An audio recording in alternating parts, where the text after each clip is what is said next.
Hi everybody, I'm Luis Chan, and I'm the film director of Suffocations.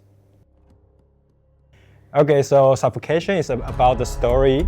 The girl committed suicide for revenge, who did the bullying to her.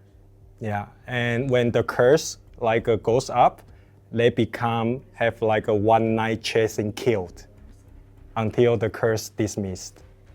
Oh, this is my first time to being in fan film festival. Yeah, and I did watch some other films and super interesting though. I never read Spanish subtitles and everything.